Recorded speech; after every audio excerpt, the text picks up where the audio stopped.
Jadi Pak, Bu, makanya kalau kita lihat kenapa Indonesia sekarang buka sejarah, dari situ ada kunci jawaban. Itu tidak lepas daripada gerakan Orde Yesuit. Kalau dulu zaman Jenderal LB Modani itu George Soros, ya. Kemudian Amerika, CIA, kemudian konglomerat Cina, itu yang mendukung Jenderal LB Modani. Nah sekarang ada perubahan. Jenderal Luhut bin Sarpanjaitan, Sten Binpeng, kemudian Cina dan konglomerat Cina sama. Cuma beda. Kalau dulu lebih condong pada Amerika, sekarang lebih condong pada Cina. Makanya jangan kaget. Ya, begitu pemilu diumumkan tengah malam, ya, tengah malam. Sebelum itu, Jenderal Luhut bin Sarpanjaitan sudah tanda tangan di Cina. Begitu undang-undang Omnibus Law disahkan, langsung Jenderal Luhut bin Sarpanjaitan terbang ke Cina.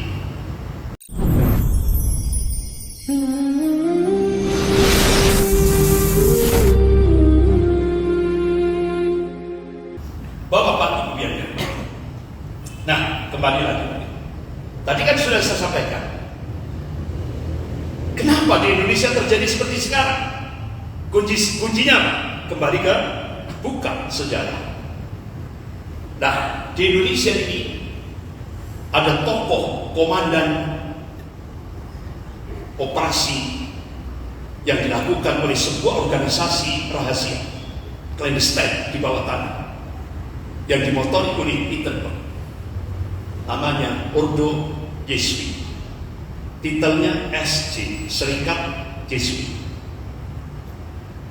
Jadi bapak-bapak, Ibu yang dirahmati Allah, Peter Buck ini langsung di bawah Vatikan, Paus. Filmnya itu sudah pernah ditayangkan, namanya The Da Vinci Code. Gitu. Jadi dia ini bergerak, semuanya visi misinya oposisi. Jadi semuanya untuk Tuhan Yesus. Kalau dia gagal melakukan operasi, dia akan menganiaya dirinya sendiri, seperti model ala Syiah. Pakai. Tapi kalau dia pakai kawat yang berduri, itu langsung ditali di sini. Kemudian dia tarik dengan sekuat tenaga sehingga darah itu bercacar.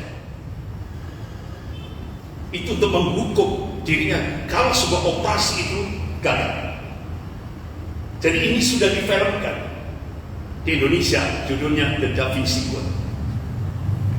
Itu operasi intelijen. Bapak-bapak, Ibu yang dirahmati Allah, Peter Buck itu punya kader yang sangat militan, yaitu Jenderal LB Modani. Kemudian kader selanjutnya Luhut bin Sarpanjaitan. Kader selanjutnya Jenderal Hendro Priyono. Kalau yang ini jangan, karena bukan kader. Jenderal Ali Murtomo bukan kader, tapi hasil penggalangan. Jadi kader-kader dia ini mulai tahun 50-an kan dia lakukan kaderisasi di Indonesia. Tahun 50-an, tahun 60-an. Namanya Kasbul. Kholwat, 1 bulan. Jadi dia melakukan kaderisasi itu 1 bulan. Jadi dilatih operasi intelijen, kontra intelijen, clandestine, dan latihan semi militer.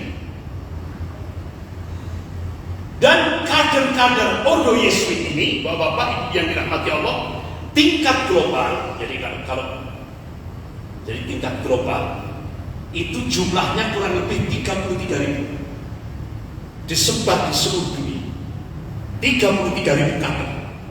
disebar di seluruh dunia dalam berbagai profesi. Ada yang sebagai prajurit dalam pasukan rahasia angkatan bersenjata, ada yang menjadi pemimpin parpol, partai politik, ada yang dijadikan sebagai pejabat tinggi negara, ada para jenderal, ada penegak hukum, dokter, akademisi, budayawan, aktivis LSM dan HAM. Semua bekerja dalam sebuah misi Opus Dei, pekerja Tuhan, untuk melancarkan rencana-rencana kepausan. Bapak-bapak, ibu yang dirahmati Allah.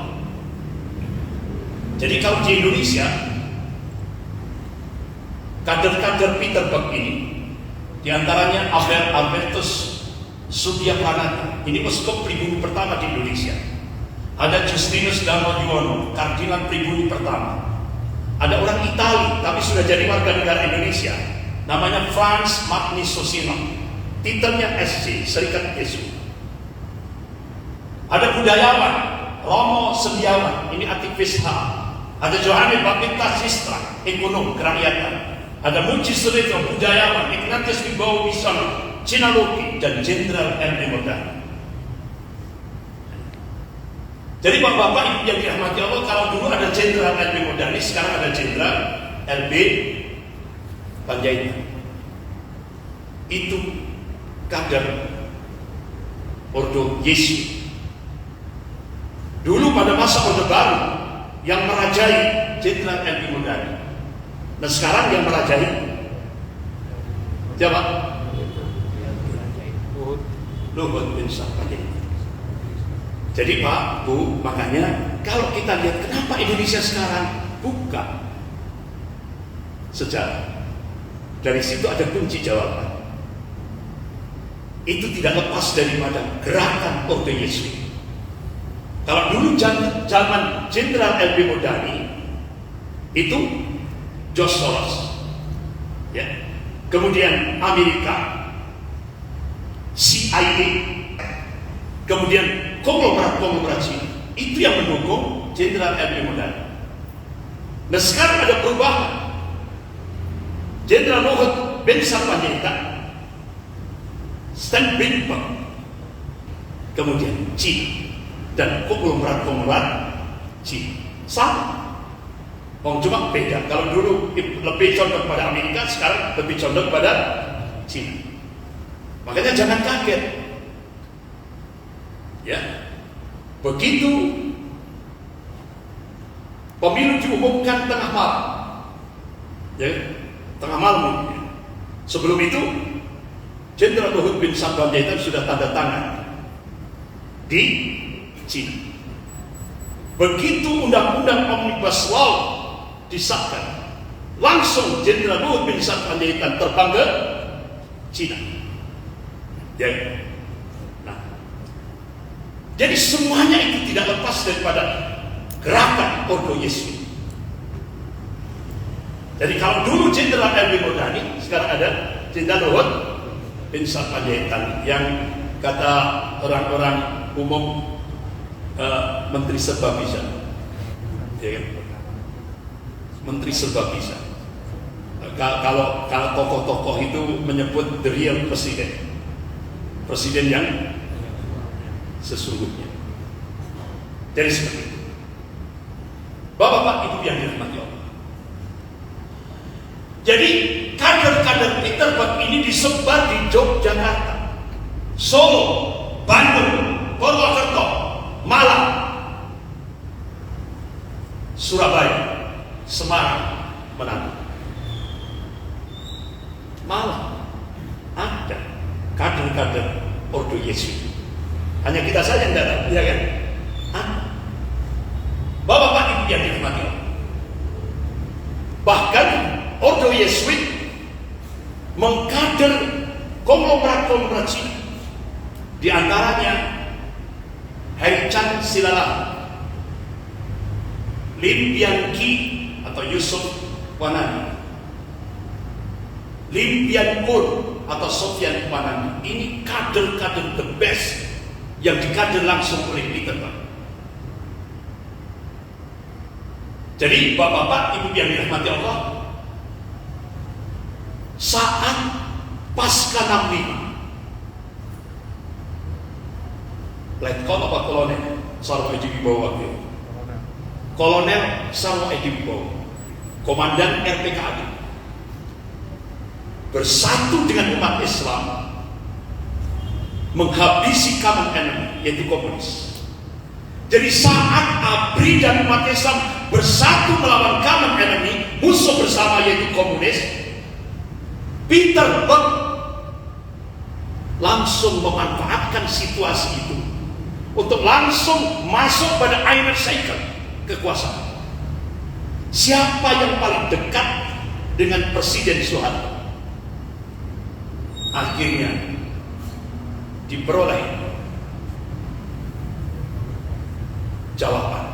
Siapa yang paling dekat dengan Presiden Soeharto? Jenderal Ali Murtopo. Jadi Jenderal Ali Murtopo ini hasil penggalangan Ordo Yeswi, gerakan Ordo Yeswi. Bapak-bapak, ibu yang dirahmati Allah, banyak orang yang bertanya, kenapa Jenderal Ali Murtopo itu seorang Muslim, keluarga santri dari pantai utara, keluarga Hizbullah, ya? Kenapa kok berubah 180 derajat anti terhadap Islam dan memusuhi kaum muslimin? Kenapa? Ternyata Jenderal Ali Murtopo didekati oleh Peter Berg dan dijanjikan, kalau Anda kepingin menjadi RI 1, kalau Anda kepingin menjadi RI 1, kuncinya habisi umat Islam.